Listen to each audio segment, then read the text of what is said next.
अस्सलाम वालेकुम, मैं हूं राना अदनान शबीर खान।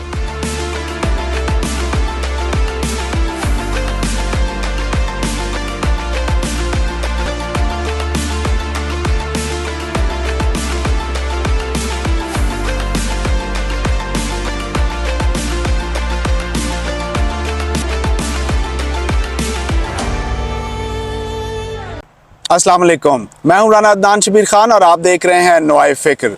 आज बहुत लेट हो गया, टाइम नहीं मिला और सूरज ढलता जा रहा है। मैं हूं फ्रेजर माउंटेन पार्क कैलिफोर्निया और इन पहाड़ों के दूसरी तरफ लॉस एंजल्स है और इस तरफ पहाड़ों के इस तरफ सैक्रामेंटो वैली है। चलते हैं पाकिस्तान। आज सुप्रीम कोर्ट में एतजाज़ अहसन साहब की फ़ौजी अदालतों के ख़िलाफ़ पटिशन की पहली हियरिंग थी। 20 जून को एतजाज़ अहसन साहब और लतीफ़ खोसा साहब चीफ जस्टिस ऑफ पाकिस्तान से उनके चैम्बर में मुलाकात करते हैं और उनकी पटिशन को अर्ली हियरिंग की रिक्वेस्ट करते हैं। चीफ जस्टिस ऑफ पाकिस्तान अपने पुराने तलक़ात की लाज रखते हुए अगले ही दिन यानी 21 जून को एक लार्जर बेंच की तश्कील दे देते हैं। ये बेंच अपने स्ट्रक्चर में ही लोगों के लिए हैरान कुन था। वो इस तरह के बहुत अरसे के बाद चीफ जस्टिस ऑफ पाकिस्तान ने जस्टिस काजी फायज़ ईसा जो कि अगले चीफ जस्टिस भी हैं उनको अपने साथ बेंच में शामिल किया। एक और बड़ी दिलचस्प बात वो ये कि इस बेंच में चीफ जस्टिस उमर अता बंदयाल और जस्टिस काजी फायज़ ईसा ये दोनों ऐसे जजेस हैं जो कि अगस्त 2015 में साबिक चीफ जस्टिस नासरुल मुल्क के उस बेंच में भी शामिल थे, उस फुल कोर्ट का हिस्सा थे जिसने मिलिट्री कोर्ट के क़याम को आईनी करार दिया। ये बहुत इम्पॉर्टेंट चीज़ है। और उस वक़्त 17 जजेस में से 11 जजेस ने मिलिट्री कोर्ट्स के क़याम को आईनी करार दिया और बाकी 6 ने गैर आईनी। और वो जिन 11 जजेस ने इसको आईनी करार दिया उसमें आज के चीफ जस्टिस उमर अता बंदयाल शामिल थे और दूसरे 6 में जो कि इख्तिलाफ में गए उनमें जस्टिस काजी फायज़ ईसा शामिल थे। इस पॉइंट को मैं आगे लेकर चलूँगा। बहरहाल ये एक इंतहाई ड्रामाई अंदाज में बेंच पहले ही दिन टूट गया और फिर बना और फिर बहुत सारी कॉन्स्पिरेसी थ्योरीज ने जन्म लिया। चलते हैं अहमद के पास और उनसे थोड़ी सी डिटेल्स पूछते हैं। जी अहमद। जी अस्सलाम वालेकुम राना साहब 9 रुकनी बेंच ने जैसे ही फौजी अदालतों के हवाले से कार्रवाई शुरू की तो काजी फायज़ ईसा साहब ने उस पर एतराज़ उठा दिया। उन्होंने कहा मैं तो उसको बेंच को मानते नहीं, ये बेंच ही नहीं। उन्होंने कहा जब तक supreme court rules and procedure bill का फैसला नहीं आ जाता उस पर पहले फैसला होना चाहिए, उस वक्त तक कोई बेंच नहीं। उन्होंने कहा मैं भी किसी बेंच में नहीं बैठूंगा। काफ़ी सख्त उनका फैसला था आया कि उन्होंने फौजी अदालतों के खिलाफ बोलने से जान छुड़ाई, क्योंकि बहुत सारे लोगों को शक था कि उनके ऊपर जो रेफरेंस आया है खान साहब की गवर्नमेंट में उस वक्त एस्टेब्लिश के बड़े अच्छे ताल्लुकात थे, तो दोनों ने मिलकर ऐसा किया हो। नंबर 1। नंबर 2, जो भी सिचुएशन थी वो और उनके साथ एक और जज साहब जो थे 2 साहिबान निकल गए। उसके बाद 7 बेंच टूट गया तो चीफ जस्टिस साहब ने कहा कि हम बेंच दोबारा बनाएंगे। उन्होंने 7 का दोबारा बेंच बना के 11 बजे के बाद पहले प्रोसीडिंग शुरू हुई, 1:30 बजे दोबारा प्रोसीडिंग शुरू कर दी इस केस की। तो इस बेंच का टूटना जो था बड़ा मैनी खेज था। लोगों ने समझा कि शायद प्रेशर आ गया है, ये हो गया वो हो गया हो, जबकि मेरा ये ख्याल है कि किसी की तरफ से कोई प्रेशर नहीं था।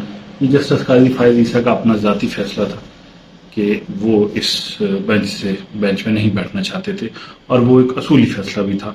रूल्स एंड प्रोसीजर बिल के खिलाफ पहले फैसला आना चाहिए था, लेकिन चूंकि वो केस चल रहा था उसमें अटॉर्नी जनरल ने टाइम मांगा हुआ था और ये केस पहले आ गया था, तो चीफ जस्टिस साहब ने भी वहाँ पे यही तवजीह दी और इस केस को फिर आगे चलाया।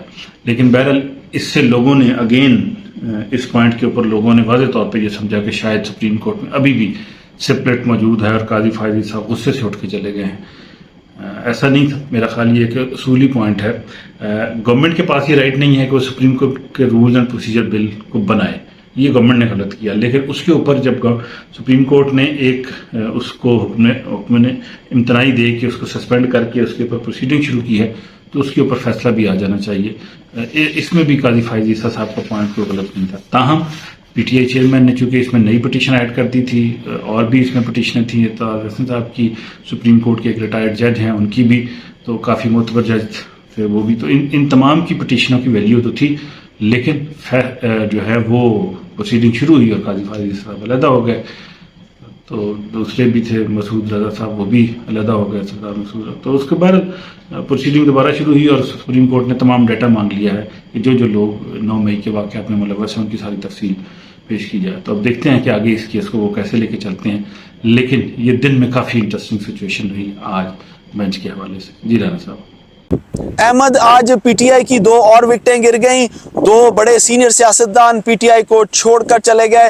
یہ بتائیے گا کہ وہ 2 کون حضرات ہیں, اور پھر اس کے بعد آپ پی ٹی آئی کے فیوچر کو, پولیٹیکل فیوچر کو کیسے دیکھتے ہیں؟ جی احمد. جی رانا صاحب, جو 2 اہم لیڈر پی ٹی آئی کے آج اور چھوڑ گئے, ان میں سے ایک ہمایوں اختر, جن کے والد صاحب آرمی میں لیفٹیننٹ جنرل سے, ضیاء الحق صاحب کے ساتھ اور طیارے میں ان کے ساتھ ہی شہید ہوئے تھے. ہمایوں اختر صاحب نے پارٹی چھوڑ دی, اور غلام سرور خان جو کوٹھوار کے علاقے اسی راولپنڈی کوٹا سے جیتا کرتے تھے, انہوں نے بھی پی ٹی آئی چھوڑ دی, اور دونوں نے وجہ 9 مئی کے واقعات کو بتائی. تو اس کا مطلب یہ ہے کہ پی ٹی آئی چھوڑنے کے واقعات ابھی بھی تسلسل سے جاری ہیں.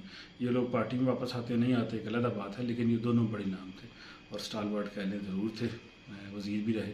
تو اس لیے وہ سلسلہ جو لوگ سوچ رہے تھے رک گیا ہے, وہ دوبارہ شروع ہو گیا لوگوں کا پی ٹی آئی چھوڑنے کا اور 9 مئی کے واقعات کو کنڈیم کرنے کا. اب پی ٹی آئی جو ہے وہ اپنی 2 چیزیں ان کے لیے امپورٹنٹ ہیں. ایک, ایسے لوگوں کو ساتھ رکھنا جس سے وہ الیکشن جیت سکیں. دوسرا, اپنے ووٹ بینک کو انٹیکٹ رکھنا. دونوں ہی امپورٹنٹ چیزیں ہیں, اور دونوں پہ ہی بڑی دانش مندی کے ساتھ پھونک کے اس وقت پی ٹی آئی کو اسٹیپ لینے کی ضرورت ہے. اس موقع کے اوپر کوئی بھی کی گئی کسی بھی قسم کی غلطی جو ہے وہ کافی جو ہے وہ ان کے لیے پرابلمٹک ہو سکتی ہے. لیکن یہ ہے کہ ابھی بھی پی ٹی آئی کے پاس کافی چانس ہے, کیونکہ بہت سارے لوگوں کو یہ کہنا ہے کہ نون لیگ کے پاس, یہ نون لیگ کو بڑا کنفرم پتہ ہے کہ ان کی اگلی گورنمنٹ نہیں آئے گی. تو اس لیے اگر پی ٹی آئی چاہتی ہے کہ ان کی گورنمنٹ بنے, پھر پارٹی کے ساتھ الائنس میں بنے, پھر پارٹی کے بغیر الائنس میں بنے, کسی اور پارٹی کے ساتھ الائنس میں بنے, کسی بھی صورت میں بنے یا اکیلی بنے, کوئی بھی صورت جو ہے ان تمام صورتوں میں الیکشن ہوتے ہوئے اب نظر آ رہے ہیں بہت واضح طور پہ. اور جیسے جیسے ٹائم گزرتا جا رہا ہے چیزیں الیکشن کی طرف بڑی تیزی سے موو کر رہی ہیں, اور پی ٹی آئی کو بھی چاہیے کہ اسی تیزی کے ساتھ سینسیبلی ایسے سٹیپ لے کہ پوری قوم کو ساتھ ملا لے. یہ ایک بڑا مشکل ایلیمنٹ ہوگا, لیکن یہ ہے کہ یہی کریں گے تو پھر چیزیں بہتر ہوں گی, کیونکہ 4 صوبوں سے سیٹیں جیتنا, پھر تمام لوگوں کو ساتھ لے کے چلنا, سب اسٹیبلشمنٹ, جوڈیشری, پریس, میڈیا کہہ لیں, باقی تمام جتنے بھی اہم ستون ہیں سوسائٹی کے, عوام لوگ, ان کی فلاح, ان تمام چیزوں کو مد نظر رکھ کے اگر پی ٹی آئی آگے چلتی ہے تو اچھا گین جو ہے الیکشن میں بھی حاصل ہو سکتا ہے اور لوگوں کی خدمت بھی فیوچر میں ہو سکتی ہے. صاحب. احمد, ہوا بہت ٹھنڈی ہے اور میں جا کر جیکٹ پہننا چاہتا ہوں. اس سے جلدی سے آپ سے اگلا سوال بھی کروں گا, اندھیرا بھی ہوتا جا رہا ہے کیونکہ لائٹ بہت ضروری ہے. ہنا ربانی خر نے پرائم منسٹر آف انڈیا جو مودی صاحب ہیں وہ آج خطاب کر رہے ہیں یو ایس کانگریس میں, ان کے اس وزٹ کو لے کر ایک سٹیٹمنٹ دی, تھوڑا سا ہمیں اس بارے میں بھی بتائیے گا. اور ہمارے پرائم منسٹر صاحب فرانس میں آئی ایم ایف کے لوگوں سے ملے, وہ ڈیٹیلز بھی کچھ شیئر کیجیے. اور سنا ہے کہ ہمارے وزیر خزانہ کافی غصے میں ہیں, ان سے کوئی سوال کیا گیا اور انہوں نے چپاٹا دے مارا, ذرا وہ بھی بتائیے. جی احمد. جی رانا صاحب, ہنا ربانی خر وزیر مملکت برائے خارجہ نے آج ایک بیان دیا اور انہوں نے کہا کہ جو انڈیا کے وزیر اعظم مودی کا امریکہ کا دورہ ہے اس کو نیگیٹولی نہیں لینا چاہیے, ہمیں اپنی چیزوں کو پازیٹیولی دیکھنا چاہیے. امریکہ کے ساتھ جو ہمارے تعلقات ہیں اس میں کس طریقے سے بہتری لائی جا سکتی ہے, اور اگر تعلقات اچھے نہیں ہیں تو کس طریقے سے نیگیٹیوٹی سے بچا جا سکتا ہے. تو ان دونوں صورتوں میں مودی صاحب ہمارے لیے تو کچھ اچھا کرنے والے نہیں ہیں, اور امریکہ بھی ویسے ہی آج کل ان کے بہت زیادہ ساتھ ملا ہوا ہے. ہمیں تو کوئی اچھی امید نہیں ہے, لیکن ہماری ڈیفنس ٹائز, ہمارے لوگوں کی ایجوکیشن, اور ہمارے ہاں جو کہہ لیں کہ باہر سے پڑھنے, امریکہ سے خاص طور پہ امریکہ, یورپ اور کینیڈا سے پڑھ کے آنے والے جو بچے ہیں ان کی کنٹریبیوشن بہت زیادہ میٹر کرتی ہے.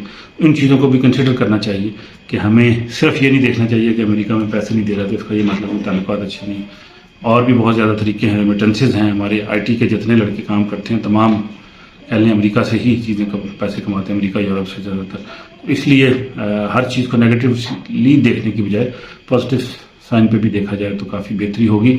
वज़ीर आज़म मिले IMF की MD से फ्रांस में, नंबर 1। नंबर 2, कल मिले थे वज़ीर ख़जाना से अमेरिका और बरतानिया के सफ़ीर भी, और IMF से पैसे मिलने की उम्मीद भी बड़ी। थोड़ा सा रशिया के साथ हमने जब चीज़ें खरीदने शुरू की हैं, तेल और गैस, तो अमेरिका और IMF दोबारा फिर चल पड़े हैं। वज़ीर ख़जाना इस हवाले से बहुत गुस्से में हैं, उन्होंने रिपोर्टर का थप्पड़ भी मार दिया कि तुमने IMF का सवाल क्यों पूछा। तो बहरहाल उनको अच्छा खासा गुस्सा है IMF पे भी और इन रिपोर्टरों पे भी जो सवाल पूछते हैं। लेकिन IMF से आखिरी कोशिश थी वज़ीर आज़म की शायद आज कि शायद कुछ हो जाए। महीने का वैसे ख़त्म है, प्रोग्राम भी ख़त्म हो जाएगा, पैसे IMF से शायद ना मिल सकें, लेकिन अगर मिल भी जाते हैं तो बड़ी अच्छी बात है। लेकिन अगर नहीं भी मिल पाते तो फिर भी वज़ीर आज़म ने अपने तौर पर पूरी कोशिश की, और उससे अमेरिका को यही हम इमेज दे पाते हैं कि हम आपसे ताल्लुकात ख़राब नहीं करना चाहती, तुम्हारी मर्ज़ी तुझे पैसे देने दो ना दो, लेकिन हमने कोई ऐसा काम नहीं किया कि आपके खिलाफ जाए। तो बहरहाल मेरा ख्याल है कि ये पॉजिटिव सिग्नल है। अमेरिका से ताल्लुकात हमारे, वैसे भी राना साहब अमेरिका में आता हूँ, अमेरिका से ताल्लुकात अच्छी रखना चाहते हैं और रशिया से भी ताल्लुकात रखना चाहते हैं। ये नहीं है कि हम अमेरिका से ताल्लुकात रखें और रशिया और बाकी मुल्क से बिल्कुल ही ताल्लुकात न रखें, तो ये थोड़ा सा वैसी ज्यादती हो जाती है, गुलामाना सी जहनीत हो जाती है कि तू वो दिन गल क्यों की थी, रशिया अमेरिका जगह तू रशिया ना गल क्यों की थी। और ये तो नहीं हो सकता कि हम ऐसी सिचुएशन में आ जाएं।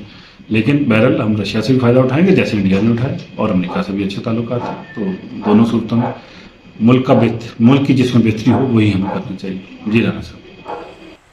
ख़वातीनो हज़रात, हम सब ये जानते हैं कि एतजाज़ एहसन साहब और लतीफ़ खोसा साहब कानूनदान होने के साथ साथ एक बड़े ज़ीरक सियासतदान भी हैं। मेरा ख्याल है कि ये दोनों किसी कानूनी नुक्ता निगाह से इस पिटीशन को लेकर नहीं चल रहे। इनको कोई आइनी और कानूनी फ़िक्र नहीं है मिलिट्री कोर्ट्स को लेकर। ये एक सियासी एजेंडा को परसू कर रहे हैं। जैसे कि आपने अगर पिछले चंद दिन को देखें तो पीपल्स पार्टी से इनकी दूरियां इन दोनों की बढ़ती चली जा रही हैं, और पीपल्स पार्टी ने वक्ती तौर पर इन दोनों की बेसिक रुकनियत को भी मुअत्तल किया हुआ है।